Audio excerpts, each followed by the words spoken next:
we're going to be building a 3D printed catapult called Da Vinci's Catapult. And it's called that because this sketch from Leonardo da Vinci's notebook is what the catapult is based on. We all know Leonardo da Vinci as an artist, painter, but he's really more of a maker. He designed this catapult, he designed helicopters, he designed all sorts of devices, some of which he built, some of which he built as models, and some of which he never built. But we're going to build this very same catapult from this set of pieces right here. So the first thing that we need to do is build the frame. And you'll see we have two pieces of the frame right here. They're exactly the same. And these little open notches are going to face each other on the inside. So they're going to stand kind of like that with these notches facing each other. In between them, we have these three parts. You can see they're all the same width, but they're all different. So we need to make sure we put them in the right spot. This one, that's just a bar with two notches on the end, is going to go at the back. This one, with these four little notches in the middle, is going to go in the middle. And what you'll notice is this side of the bar is slightly longer than this side of the bar. We want the shorter piece of the bar to go to the left. So if we flip it over that way and we have the shorter piece of the bar getting on the right, that's going to mess up the function of our catapult. So we're going to put that way. And then we have this piece. You can see it has these little notches in the front here. These are also going to be on the left. So we're going to start out by taking one of our side pieces, and we're going to take any one of the three parts, and I like to set that part down on the table and then push the structure, the side support down onto the cross piece. So you can see that fits in there like that. Then I'm going to do the next one.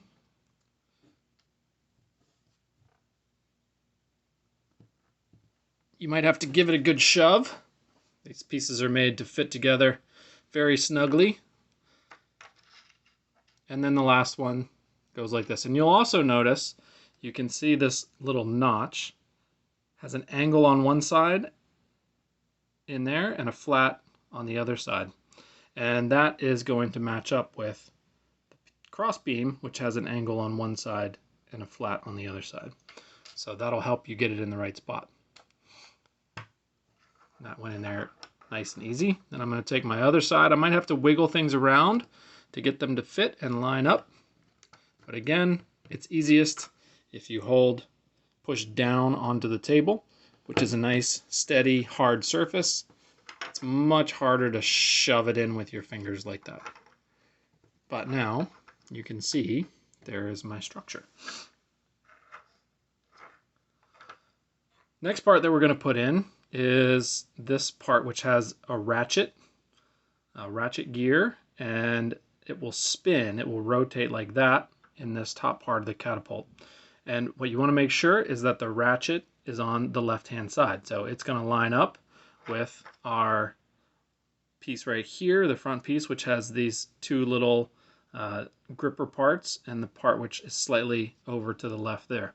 So I'm going to take my ratchet, I'm just going to stick it in one hole. I'm going to gently open that up, stick that in the other hole.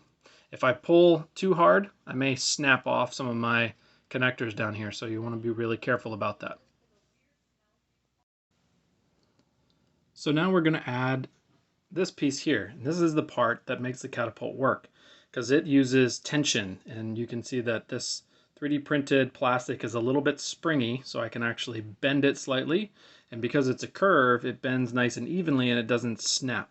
So I can get that. And what's going to happen is it's going to pull down, and then it's going to be released, and it's going to spring back open, and it's going to fling the arm with whatever its projectile is. So this goes in very easily. I'm just going to sort of slot it underneath there, and it slides down in those little notches that are in the center part of our frame. So you can see they line up there, and I'm going to push it down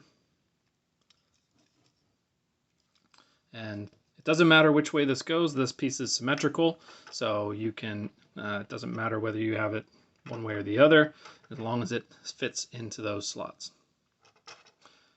Now, our last piece, our last major piece here for the catapult is our flinger arm. Yours is going to have a little half a ping pong ball there so that it can launch much easier. And you'll notice on our cross beam here that rotates, there's a big hole, and that's where this goes in, and you can see it has a little notch on one side, and our flinger arm has this little piece that fits into that notch so that we get in the right spot.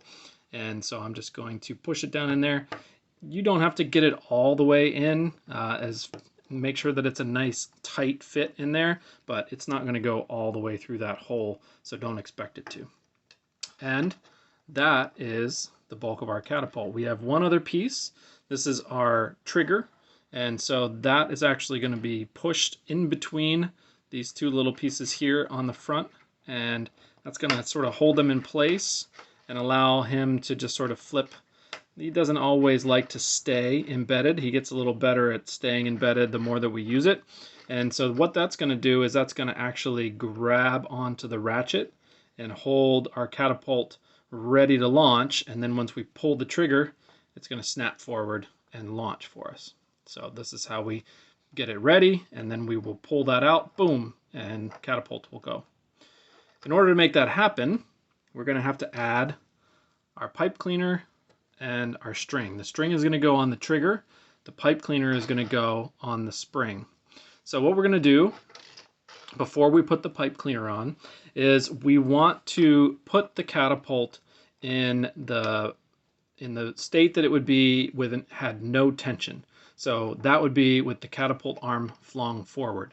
So I'm going to move my catapult all the way forward, and then I'm going to stick my pipe cleaner through this hole right here in the rotating beam. So I'm just going to push it right through there. It goes in nice and easy. Okay.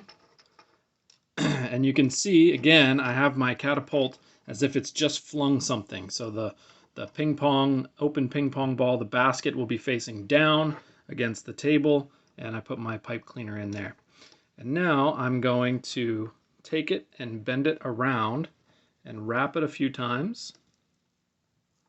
And then I want to wrap it around itself. So like tying a knot with a pipe cleaner, you have to wrap it around itself. So I looped it around the spring, brought it all the way around, and then I looped it around itself. And now I'm going to do the same thing with the other side. So you can see I'm going to loop it around so that it is looped around the spring, and then I'm going to loop it around itself.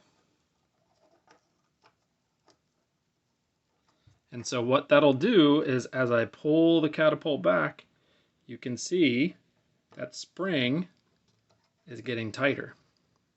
And then I can lock it in place with my trigger, and that'll hold everything steady. It's ready to go. Unfortunately now, it's a little hard for me to trigger this thing. I can get my finger in there, and here's what happens. Oh, gotta get it out. Boom, off it goes. But there's an easier way to deal with that, and that is to put a little string through the hole of my trigger. So I'm just going to pop that out there, and you can see the trigger beam has these little holes, and I'm just going to slide some string through there, and then I'm going to tie that up. Probably give it a double knot so that it doesn't come loose on me.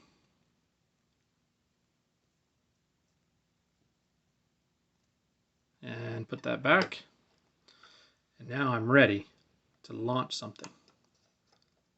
So if I pull that nice and tight, put that trigger beam in the ratchet, it's caught there, it's held ready. I've got my little pom-pom here that hopefully will stay. This is why you have little ping pong ball baskets. Give it a little pull.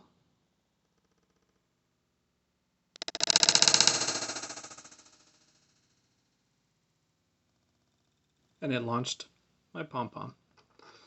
There you have it. From Leonardo da Vinci's sketchbook to your hands in 3D printed form, the Da Vinci Catapult.